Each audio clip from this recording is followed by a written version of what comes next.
With just 10 days until Election Day, 70% of Virginia voters say education is a very important factor when deciding their vote. However, only 34% consider transgender issues a priority, according to a Washington Post SHAR poll released this week.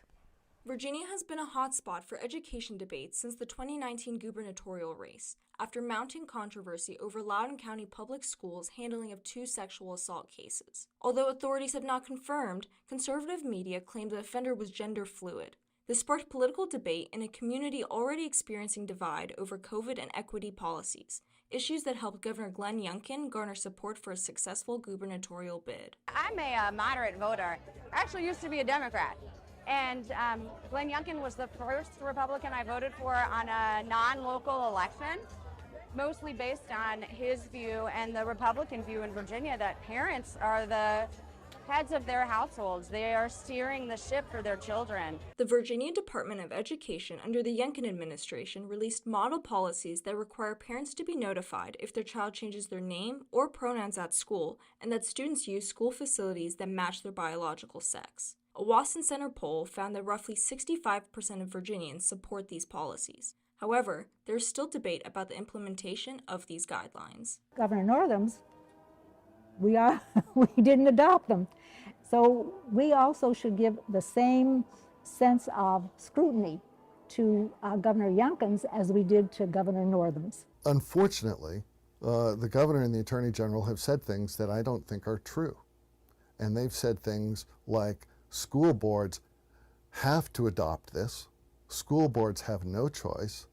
And the governor specifically targeted individual school board members and said that they will face a real legal liability individually if they don't do that.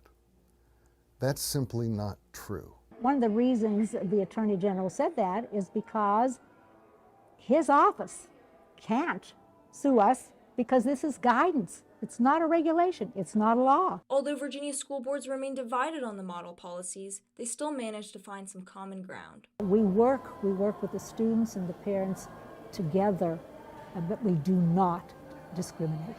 Parents matter. Parents do have a fundamental right in the education upbringing of their children. I think it's a cornerstone of what we hopefully all believe. They should be tremendously involved.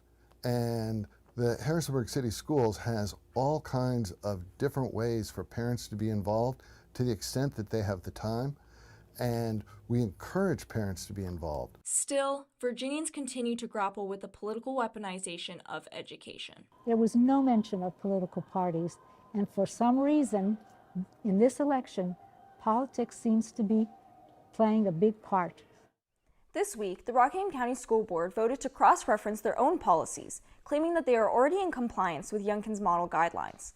The vote was passed 3-1, with Jack Dixon abstaining and Lowell Falk absent. We had 5 areas where we were already doing what was in the model policies. There was no difficulty there because we did it. And what we did was add some of the legal references that were on those 5 areas. The other 3 areas were somewhat different, and we are still in the throes of discussing those. Both Rockingham County and Harrisonburg City School Boards will consult with their legal counsel before reaching a final decision.